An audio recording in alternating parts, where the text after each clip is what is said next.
Охридската пастрмка и белвицата да се прогласат за загрозени видови и да се стават на црвената европска и светска листа како ендемични риби пред истребување. Охридското езеро да не се издава под концесија за стопански риболов во наредните 10 до 15 години, а потоа да се утврди точната популација на пастрмката, да се направат нови риболовни основи со кои ќе се дозволи само онолкав улов кој нема да го наруши езерскиот екосистем и опстанокот на пастрмката и белвицата. Предлагаат спортските риболовци, кои отворено кажуваат дека дневно од страна на рибократците се изловуваат од 500 килограми до 1 тон риба.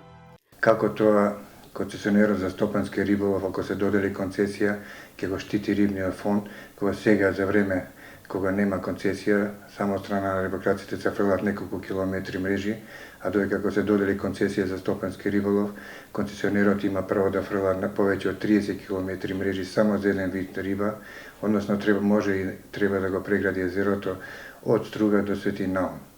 Така да ова ни личи на нас како ако се додели концесија за стопански риболов, му се дозволува на волкот да го штити трвото.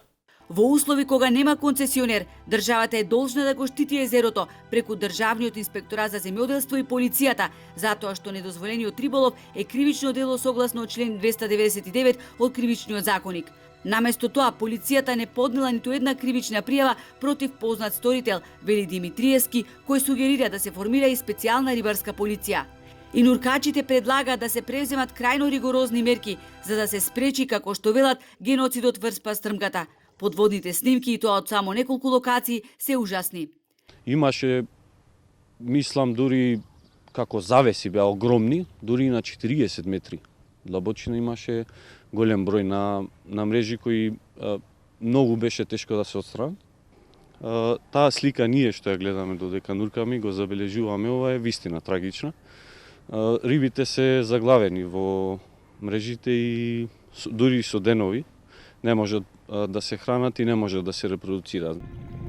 Извадивме над 230 мрежи, потонати со вкупна должина од 12 километри, а тоа е речиси доволно Охридското езеро да се помине во една хоризонтална линија.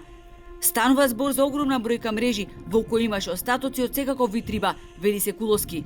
Силно критикуваат и граѓаните. Го сотреа езерото, а полицијата каде е? 5 нови глисери на полицијата за украсе.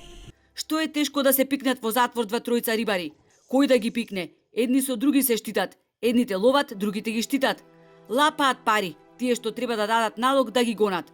Ова се дел од коментарите на социјалните мрежи.